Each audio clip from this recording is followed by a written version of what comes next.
our house, we never had any cookies. All we had were fudge brownies. Sounds and Silences is one of the episodes that was aired a single time and kept off TV until the Twilight Zone's Silver Anniversary special in 1984. The reason, as was the case for several installments of the series over the years, was because of legal trouble. This battle actually didn't quite end in Rod Serling's favor. Roswell G. Flemington is a veteran of the United States Navy and operates a model ship company as if he's still out at sea shouting orders. His idiosyncratic personality includes a very rigid form of speech and a persistent playing of records containing the sounds of famous military battles at a volume so loud it shakes his surroundings. His employees and wife find Roswell and his habits exhausting, to the point where Mrs. Flemington finally leaves him. The evening of his wife's departure, Roswell starts to experience problems with his hearing, where small noises seem to be blowing out his eardrums. The following is a passage from Mark Zickry's Twilight Zone companion book concerning the legal actions taken against this episode. Quote, "In May 1961, a script was submitted to Serling entitled The Sound of Silence, concerning a man who could not hear the sounds around him. Serling rejected it, then forgot all about it. 2 years later, he wrote Sounds and Silences. As soon as it aired, the writer of the original script filed suit.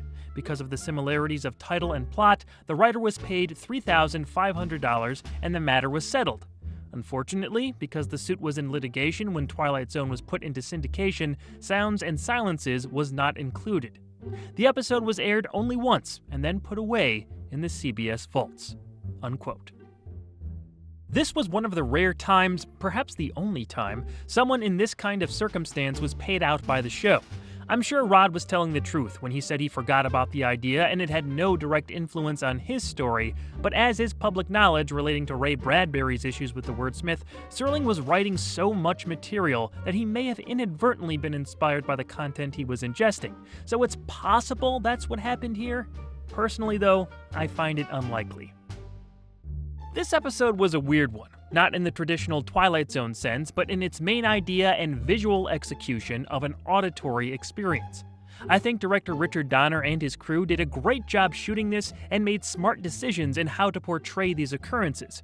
I love how everything in Flemington's vicinity shakes when he's playing one of his booming battle recordings. That tells the viewer what's going on, even when we can't hear the noise. The set designers and decorators must have been having fun because Roswell's office is made up to look like a ship captain's quarters, complete with large swinging slanted windows. His living room is adorned with many nautical props including sizable helms, themed lamps, and a carved figurehead in the shape of a woman. And they had to make all that stuff move. Substantial credit must be given to the art direction and the set dressing department. Donner and cinematographer George T. Clemens' camera work is especially dynamic. The director doesn't waste a single shot. Everything always looks interesting and brings the audience into the situation at hand. Plenty of foreground elements and general composition set up spirited movements that are some of my favorite aspects of the episode. Obviously, the sound work deserves a shout-out with how much focus is put on what and how Roswell hears his environment. The volume of these noises is essential to the story, and they did a good job playing around with the sound effects and when to implement them. For example, how does Flemington hear a water cooler bubbling, squeaky shoes walking, or the bell of a typewriter? Let's keep it quiet out here. New shoes. What have you got in them? Pipe organs?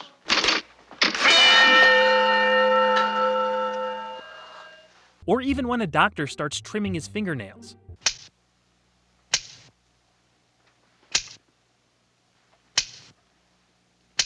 Because that's a thing.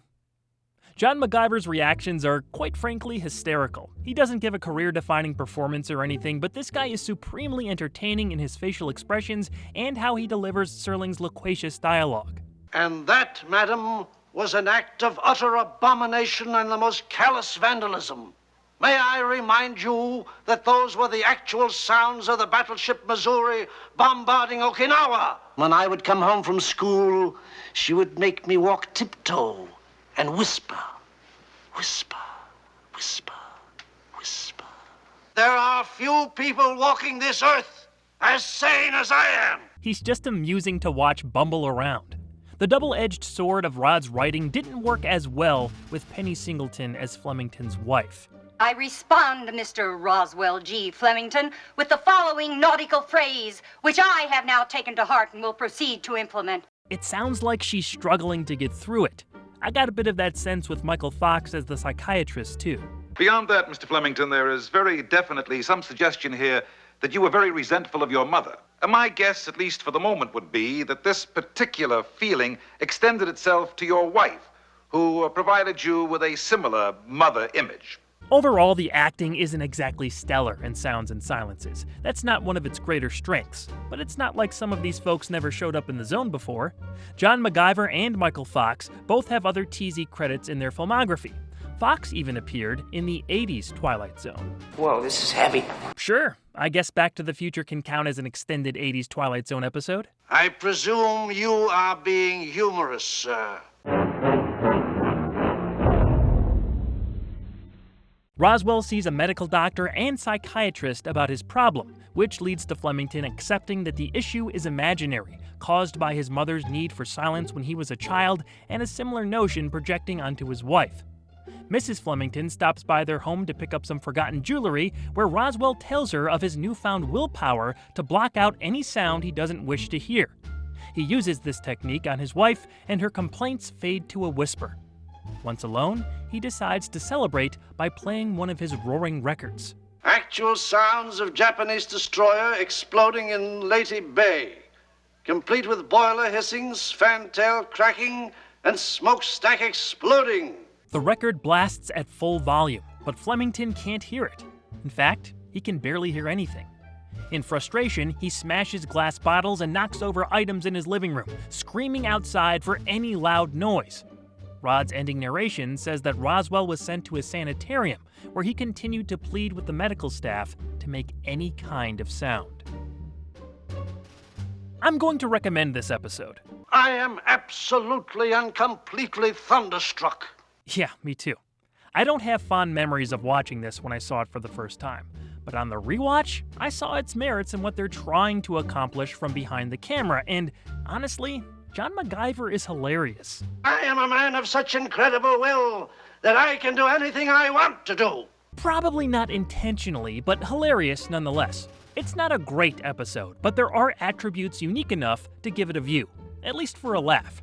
Those can be hard to come by in the Twilight Zone. Eat your brownie and run upstairs and change.